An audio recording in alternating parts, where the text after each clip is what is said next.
ಎಲ್ರಿಗೂ ನಮಸ್ಕಾರ. ನಾನು ಇವತ್ತಿನ ವೀಡಿಯೋದಲ್ಲಿ ಪೂರಿ, ಸಾಗು ಮತ್ತು ಚಟ್ನಿ ಮಾಡೋದು ತೋರಿಸ್ತಾ ಇದ್ದೀನಿ.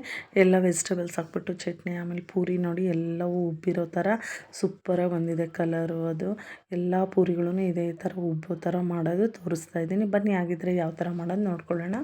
ಫಸ್ಟು ನಾನಿಲ್ಲಿ 1 ಬಟ್ಲು ಗೋಧಿ ಹಿಟ್ಟು, 1 ಬಟ್ಲು ಮೈದಾ ಹಿಟ್ಟು, ಒಂದು ಜಾಮೂನ್ ಬಟ್ಲಲ್ಲಿ ಅರ್ಧ ಜಾಮೂನ್ ಬಟ್ಲು ಚಿರೋಟಿ ರವೆ, ಸ್ವಲ್ಪ ಉಪ್ಪು ಮತ್ತು 2 ಸ್ಪೂನ್ ಸಕ್ಕರೆ ಹಾಕ್ಕೊಂಡಿದ್ದೀನಿ.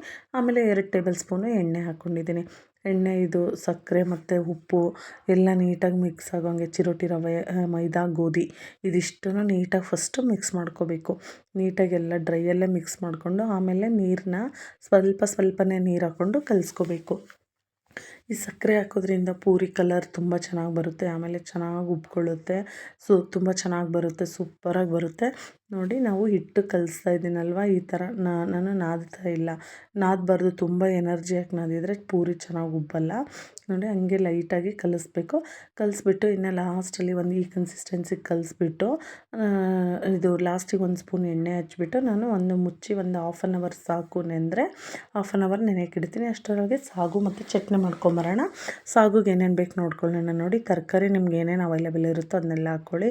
ನಾನು ಬೀನ್ಸು, ಕ್ಯಾರೆಟು ಮತ್ತು ಬಟಾಣಿ, ಆಲೂಗಡ್ಡೆ ಹಾಕ್ಕೊಂಡಿದ್ದೀನಿ. ಈರುಳ್ಳಿ, ಮೆಣಸಿನ್ಕಾಯಿ, ಟೊಮ್ಯಾಟೊ, ಇನ್ನು ಒಗ್ಗರಣೆಗೆ ಎಣ್ಣೆ, ಸಾಸಿವೆ, ಜೀರಿಗೆ, ಕರಿಬೇವು ತೊಗೊಂಡಿದ್ದೀನಿ. ಇದಿಷ್ಟು ತರಕಾರಿ. ಇನ್ನು ಮಸಾಲ ರುಬ್ಬೋದಕ್ಕೆ ಪುಟಾಣಿ ಮತ್ತು ಗೋಡಂಬಿ, ಕರಿಬೇವು, ಗಸಗಸೆ, ಚಕ್ಕೆ, ಲವಂಗ, ಏಲಕ್ಕಿ ತೊಗೊಂಡಿದ್ದೀನಿ. ಹಸಿಕಾಯಿ ತೊಗೊಂಡಿದ್ದೀನಿ. ಇನ್ನು ಕೊತ್ತಂಬರಿ ಸೊಪ್ಪು, ಶುಂಠಿ, ಬೆಳ್ಳುಳ್ಳಿ, ಉಪ್ಪು, ಇಷ್ಟು ಐಟಮ್ಸು ಇದು ಸಾಗೋಕ್ಕೆ ಬೇಕು. ಇವಾಗ ಯಾವ ಥರ ಮಾಡೋದು ಅಂತ ನೋಡ್ಕೊಂಬರೋಣ. ಫಸ್ಟು ಒಂದು ಕುಕ್ಕರ್ ತೊಗೊಂಡು ಕುಕ್ಕರ್ಗೆ ನಾನು ಏನು ಚಿಕ್ಕದಾಗಿ ಕಟ್ ಮಾಡ್ಕೊಂಡಿದ್ನಲ್ವ ಬೀನ್ಸು, ಕ್ಯಾರೆಟು ಮತ್ತು ಹಸಿ ಬಟಾಣಿ ಎಲ್ಲದನ್ನು ಹಾಕಿಬಿಟ್ಟು ಕುಕ್ಕರಲ್ಲಿ, ಆಮೇಲೆ ನಾನು ಆಲೂಗಡ್ಡೆನೂ ಅಷ್ಟೇ ಎಲ್ಲ ಸಿಪ್ಪೆನ ಮೇಲೆ ಪೀಲ್ ಮಾಡಿಬಿಟ್ಟು ಅದನ್ನು ನಾನು ಕಟ್ ಮಾಡಿ ನೀರಲ್ಲಿ ಹಾಕಿ ಇಟ್ಕೊಂಡಿದ್ದೆ. ಆಲೂಗಡ್ಡೆ ಹಂಗೆ ಇಟ್ಬಿಟ್ರೆ ಕಪ್ಪಾಗಿಬಿಡುತ್ತೆ, ಸೊ ಅದಕ್ಕೆ ನಾನು ನೀರಲ್ಲಿ ಹಾಕಿ ಇಟ್ಕೊಂಡಿದ್ದೆ. ಅದು ಇನ್ನು ನಿಮ್ಗೆ ಇಲ್ಲಿ ಬೇರೆ ತರಕಾರಿಗಳು ಬೇಕು ಅಂದರೂ ಹಾಕ್ಕೋಬೋದು. ಹೂಕೋಸು ಹಾಕ್ಕೋಬೋದು, ಚೆನ್ನಾಗಿರುತ್ತೆ. ಇನ್ನು ಬೇರೆ ಗಡ್ಡೆಕೋಸು ಯಾವುದಾದ್ರೂ ಹಾಕ್ಕೋಬೋದು. ನಾನು ಇಷ್ಟೇ ಸಾಕು ಅಂತ ಹಾಕ್ಕೊಂಡಿದ್ದೀನಿ. ಅದು ಕುಕ್ಕರ್ 1 ವಿಜಿಲ್ ಆಗೋ ಅಷ್ಟೊತ್ತಿಗೆ ನಾನೇನಿಲ್ಲಿ ಖಾರಕ್ಕೆ ಮೆಣಸಿನ್ಕಾಯಿ ತೊಗೊಂಡಿದ್ನಲ್ವ ಅದನ್ನು ಸ್ವಲ್ಪ ಲೈಟಾಗಿ ಬಿಸಿ ಮಾಡ್ಕೋಬೇಕು. ಲೈಟಾಗಿ ಬಿಸಿ ಮಾಡ್ಕೊಂಡು ಹಾಕೋದ್ರಿಂದ ಸಾಗು ಅಲ್ಲಿ ಟೇಸ್ಟ್ ಚೆನ್ನಾಗಿ ಬರುತ್ತೆ. ತುಂಬ ಒಂಥರ ಹಸಿ ಥರ ಸ್ಮೆಲ್ ಅನಿಸಲ್ಲ. ಅದಕ್ಕೆ ನಾನು ಅದನ್ನು ಹಾಕ್ಕೊಂಬಿಟ್ಟು ಈ ಮೆಣಸಿನ್ಕಾಯಿ ಅದು ಹುರಿದಿದ್ದೀನಲ್ವ ಅಷ್ಟೊತ್ತಿಗೆ ಒಂದು ಮಿಕ್ಸಿ ಜಾರಲ್ಲಿ ನಾನು ಗೋಡಂಬಿ ಮತ್ತು ಪುಟಾಣಿ, ಶುಂಠಿ, ಬೆಳ್ಳುಳ್ಳಿ, ಆಮೇಲೆ ಕೊಬ್ಬರಿ ತೊಗೊಂಡಿದ್ನಲ್ವ ಅದು, ಚಕ್ಕೆ, ಲವಂಗ, ಏಲಕ್ಕಿ ಅದೆಲ್ಲ ಹಾಕ್ಕೊಂಬಿಟ್ಟು ಆಮೇಲೆ ಮೆಣಸಿನ್ಕಾಯಿ ಹುರಿದಿರೋದು ಹಾಕ್ಕೊಂಡು ಕೊತ್ತಂಬರಿ ಸೊಪ್ಪು ಹಾಕ್ಕೊಂಡು ಇದಕ್ಕೆ ನೀರು ಹಾಕ್ಕೊಂಡು ನಾವು ಚೆನ್ನಾಗಿ ನೈಸಾಗಿ ಪೇಸ್ಟ್ ಮಾಡ್ಕೋಬೇಕು. ನೈಸಾಗಿ ಪೇಸ್ಟ್ ಮಾಡ್ಕೊಂಡಿದ್ದೀನಿ. ನೋಡಿ, ಈ ಥರ ರೆಡಿ ಆಯಿತು ಈ ಸಾಗು ಮಸಾಲ. ಇವಾಗ ಇನ್ನು ಬಾಣಲಿ ಬಿಸಿಗಿಟ್ಟು ಒಂದು ಪ್ಯಾನು, ಅದಕ್ಕೆ ನಾನು 3 ಟೇಬಲ್ ಸ್ಪೂನ್ ಎಣ್ಣೆ ಹಾಕ್ಬಿಟ್ಟು ಎಣ್ಣೆ ಬಿಸಿ ಆದಮೇಲೆ ಸಾಸಿವೆ, ಜೀರಿಗೆ, ಕರಿಬೇವು, ಸ್ವಲ್ಪ ಹಿಂಗೆ ಹಾಕಿದ್ದೀನಿ. ಇದೆಲ್ಲ ಸ್ವಲ್ಪ ಫ್ರೈ ಆಗಲಿ ಆಯಿಲಲ್ಲಿ. ಆದಮೇಲೆ ನಾನೇನು ಈರುಳ್ಳಿ ಕಟ್ ಮಾಡಿ ಇಟ್ಕೊಂಡಿದ್ನಿ ಅಲ್ವ, ಈರುಳ್ಳಿ ಮತ್ತು ಟೊಮೆಟೊ ಹಾಕ್ಕೋಬೇಕು. ಫಸ್ಟು ಈರುಳ್ಳಿ ಹಾಕೋಣ. ಈರುಳ್ಳಿ 1 ನಿಮಿಷ ಫ್ರೈ ಆಗಲಿ ಚೆನ್ನಾಗಿ ಆಯಿಲಲ್ಲಿ. ಈರುಳ್ಳಿ ಫ್ರೈ ಆದಮೇಲೆ ಇದು ಒಂದು ಸ್ವಲ್ಪ ಟ್ರಾನ್ಸ್ಪರೆಂಟ್ ಆಗುತ್ತಲ್ವ, ಆವಾಗ ನಾವು ಇವಾಗ ನೋಡಿ ಇಷ್ಟಾಗಿದೆ ಅಲ್ವ, ಇವಾಗ ನಾವು ಟೊಮ್ಯಾಟೊನೂ ಹಾಕ್ಕೊಂಬಿಡೋಣ.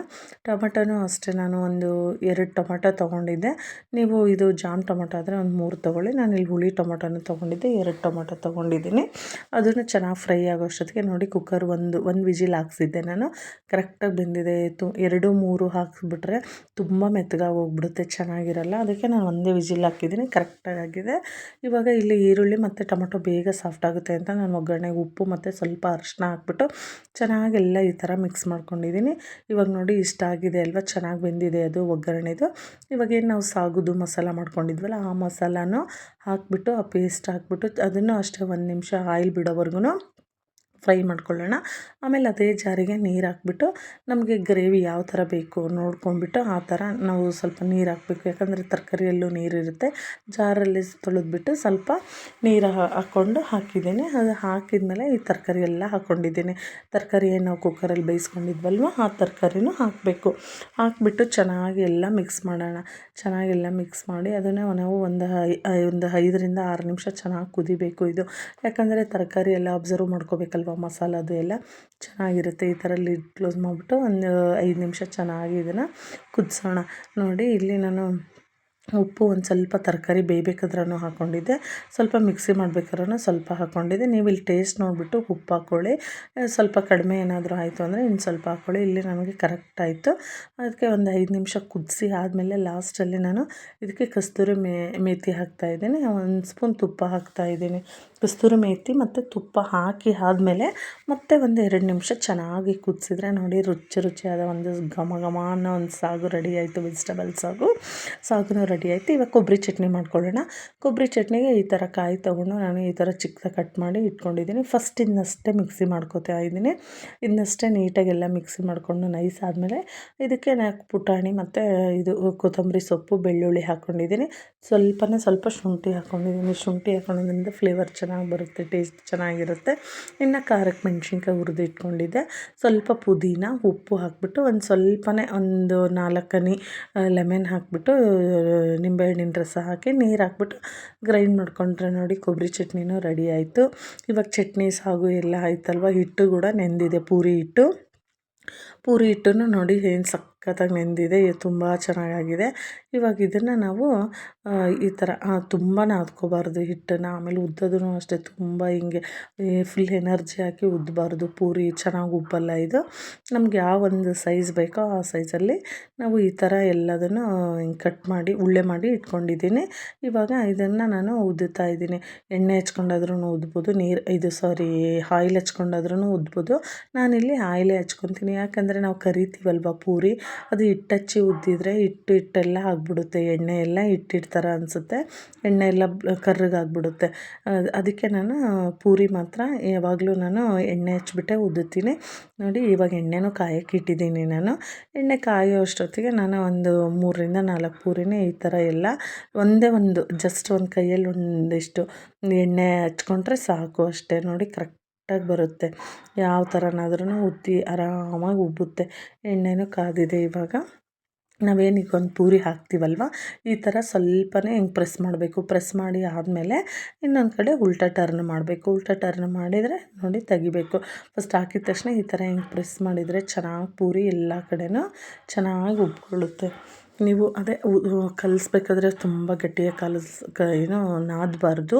ಆಮೇಲೆ ತುಂಬ ಗಟ್ಟಿ ಕಲಿಸ್ಬಾರ್ದು ಹಿಟ್ಟು. ಸ್ವಲ್ಪ ಚಪಾತಿ ಹಿಟ್ಟಿಗಿಂತ ಸ್ವಲ್ಪ ಸ್ಮೂತಾಗಿದ್ರೂ ಚೆನ್ನಾಗಿ ಬರುತ್ತೆ, ಸ್ಮೂತಾಗಿ ಬರುತ್ತೆ ಪೂರಿ. ಆಮೇಲೆ ಎಲ್ಲ ಪೂರಿನೂ ಈ ಥರನೇ ಉಬ್ಬುತ್ತೆ ಗೊತ್ತಾ. ಎಷ್ಟು ಪೂರಿ ಆದ್ರೂ ಯಾವುದೂ ಉಬ್ಬದೇ ಇಲ್ಲದೆ ಇರೋವಂಥ ಪೂರಿ ಯಾವುದೂ ಇಲ್ಲ. ಹೆಂಗೆ ಮಾಡಿದ್ರೂ ಉಬ್ಬುತ್ತೆ, ನಾನು ತೋರಿಸಿರೋ ಒಂದು ಮೆಥಡಲ್ಲಿ ಮಾಡಿದರೆ. ಆಮೇಲೆ ಉದ್ದಬೇಕಾದ್ರೂ ಅದು ಒಂದು ಟಿಪ್ಸೇ. ಹಿಂಗೆ ಒತ್ತಿಬಿಟ್ಟು ಉದ್ದಬಾರ್ದು, ಸ್ಮೂತಾಗಿ ಉದ್ದಬೇಕು. ತುಂಬ ಎನರ್ಜಿ ಹಾಕಿ ಉದ್ದಿದ್ರೆ ಪೂರಿ ಉಬ್ಬಲ್ಲ. ನೋಡಿ ಕಲರ್ ಕೂಡ ತುಂಬ ಚೆನ್ನಾಗಿದೆ. ಆಮೇಲೆ ನಾನು ಬರೀ ಮೈದಾದ್ದು ಮಾಡಲ್ಲ, ಮೈದಾ ಮತ್ತು ಗೋಧಿ ಎರಡನ್ನೂ ಹಾಫ್ ಹಾಕ್ಬಿಟ್ಟೇ ಮಾಡೋದು. ಚೆನ್ನಾಗಿ ಬರುತ್ತೆ, ತುಂಬ ಅಂದರೆ ತುಂಬ ಚೆನ್ನಾಗಿ ಬರುತ್ತೆ. ಆಮೇಲೆ ಸ್ವಲ್ಪ ಚಿರೋಟಿ ರವೆ ಹಾಕೋದ್ರಿಂದ ಟೇಸ್ಟ್ ಕೂಡ ಚೆನ್ನಾಗಿ ಬರುತ್ತೆ. ನೋಡಿ ಎಲ್ಲ ಪೂರಿನೂ ಇದೇ ಥರ ಬಂದಿದೆ. ನಾನು ಮಾಡಿರೋದು ಒಂದು ಪೂರಿನೂ ಉಬ್ದಂಗೆ ಇಲ್ಲವೇ ಇಲ್ಲ. ಎಲ್ಲದೂ ಇದೇ ಥರನೇ ಉಬ್ಬಿತ್ತು ಪೂರಿ. ತುಂಬ ಚೆನ್ನಾಗಿ ಬಂದಿತ್ತು. ಟೇಸ್ಟು ಕೂಡ ಸಾಗುದು ಸೂಪರಾಗಿ ಬಂದಿದೆ ಟೇಸ್ಟು. ಸಾಗು ನಿಮ್ಗೆ ಇನ್ನೂ ಏನಾದರೂ ಬೇಕು ಅಂದರೆ ವೆಜಿಟೇಬಲ್ಸ್ ಆ್ಯಡ್ ಮಾಡ್ಕೊಳ್ಳಿ. ಸ್ವಲ್ಪ ಗ್ರೇವಿ ಕಡಿಮೆ ಬೇಕು ಅಂದರೆ ಸ್ವಲ್ಪ ನೀರು ಕಡಿಮೆ ಹಾಕ್ಕೊಳ್ಳಿ. ಟೇಸ್ಟ್ ಮಾತ್ರ ನಿಜವಾಗ್ಲೂ ಸಕ್ಕತ್ತಾಗಿ ಬಂದಿದೆ. ನೀವು ಒಂದು ಸರಿ ಟ್ರೈ ಮಾಡಿ ನೋಡಿ ಸಾಗು ಯಾವ ಥರ ಬಂದಿದೆ ಅಂತ ತಿಳಿಸಿ. ಆಮೇಲೆ ಚಟ್ನಿನೂ ಅಷ್ಟೇ, ಚಟ್ನಿನೂ ಚೆನ್ನಾಗಿ ಬಂದಿದೆ. ಚಟ್ನಿನೂ ಚೆನ್ನಾಗಿತ್ತು. ಕೊಬ್ಬರಿ ಚಟ್ನಿ ಪೂರಿ ಸಕ್ಕತ್ತಾಗಿರುತ್ತೆ. ಆಮೇಲೆ ಪೂರಿನೂ ಅಷ್ಟೇ, ಎಲ್ಲ ಪೂರಿನೂ ಇದೇ ಥರ ಕಲರ್ ಕೂಡ ತುಂಬ ಚೆನ್ನಾಗಿದೆ. ಆಮೇಲೆ ಟೇಸ್ಟು ಕೂಡ ಸಕ್ಕತ್ತಾಗಿ ಬಂದಿತ್ತು. ನೀವು ಒಂದು ಸರಿ ಟ್ರೈ ಮಾಡಿ ನೋಡಿ ಯಾವ ಥರ ಬಂದಿದೆ ಅಂತ ಕಮೆಂಟಲ್ಲಿ ತಿಳಿಸಿ. ನಿಮಗೂ ಈ ವಿಡಿಯೋ ಇಷ್ಟ ಆಗಿದ್ದರೆ ಪ್ಲೀಸ್ ಲೈಕ್ ಮಾಡಿ, ಶೇರ್ ಮಾಡಿ. ಅದೇ ಥರ ನನ್ನ ಚಾನಲ್ ಇನ್ನೂ ಯಾರೆಲ್ಲ ಸಬ್ಸ್ಕ್ರೈಬ್ ಮಾಡ್ಕೊಂಡಿಲ್ಲ ಪ್ಲೀಸ್ ಸಬ್ಸ್ಕ್ರೈಬ್ ಮಾಡ್ಕೊಳ್ಳಿ.